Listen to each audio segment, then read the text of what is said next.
Good evening. My name is Lauwz. I am a student at William Craig University.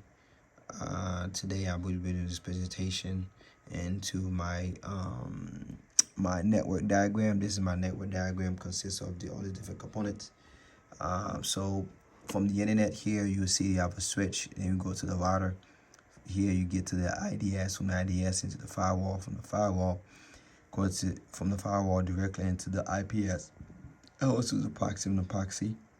From there, you go to the switch. From that, into another firewall. From the firewall, from the switch into the email server. These are the 5 departments here.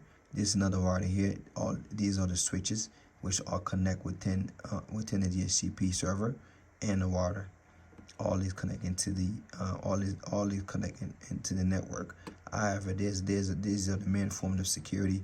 Here, this is the DMZ zone. As you can see here, we have the proxy here. This is another form of security. These firewalls provide the main line of defense when we go to the security, including the IDS. If something were to come through and to the network, coming from the network, the IDS would send a message, would alert the security management. However, the IPS would stop that malicious thing from moving forward into the network once it passed the firewall. Within these firewalls, there are multiple configuration that the security person can create to protect the network. For example, North and Coda, you could add those services into this firewall. pfSense, for example, provide these services where you could configure certain ports, you could close certain port, open certain port, you could allow certain website to be accessed. So, for example, your employees may not be able to access certain website within the local area network. In addition, whichever traffic is leaving the area network, the proxy server is able to monitor these traffics. And also, as a security management person, you're able to see all the traffic that's coming into the network through these firewalls, a configuration. For example, if there's a malicious attack coming into the network, for example, if you're seeing certain files are being accessed or certain amount of heavy traffic coming out of the network, that could be a sign, hey, something's not correctly right. By using these firewalls and the proxy servers, all these different things give you a good form of security, so you're able to protect the network itself. And however, no network is completely fireproof. For example, there are many different risks, and the network still face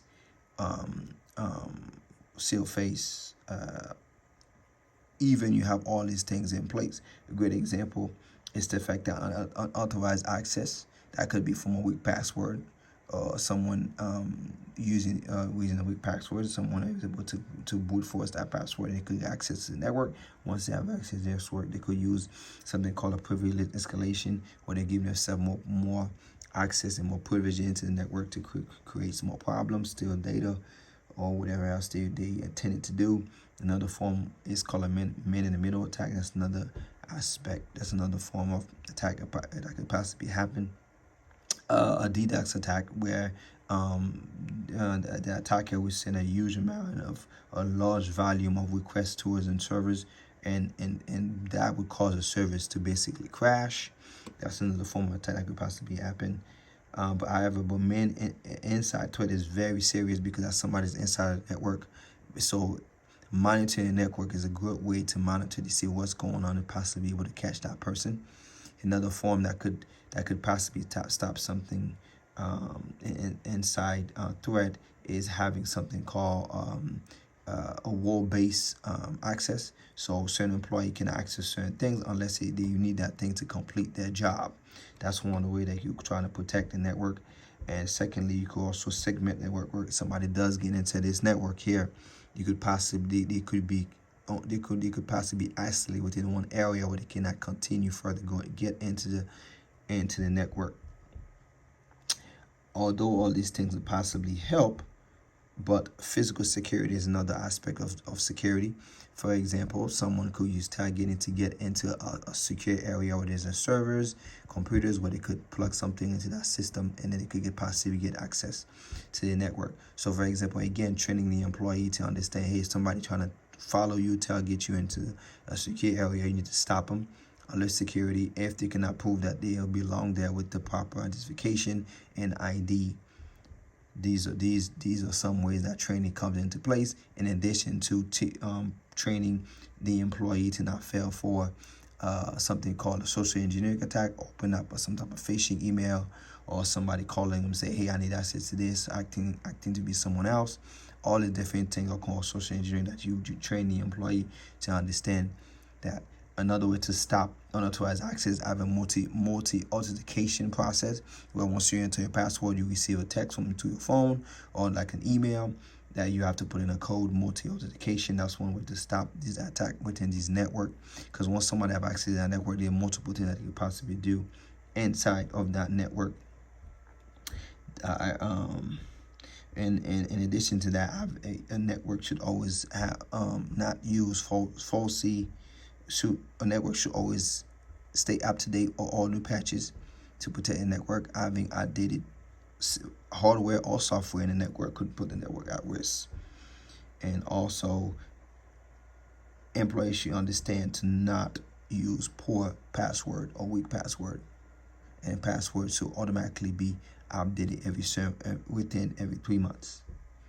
And in addition to that, employees must follow a certain format of password that they are required to reset the password. All the different things are different ways you can protect the network, including using something called a NAT device, where somebody if an intruder were to try to get into the system, they will have a hard time trying to figure out which component within the network to gain access to. The NAT device is a great device to protect a network from this. In addition to that, a GMV scam, which is open VAS, that's another scam that could provide a lot of information. Once you want to report, you're able to see multiple devices that's in a network. You're able to see everything, what type of port that's open, what traffic is going to the network. All the open VAS provide all these services within that network itself.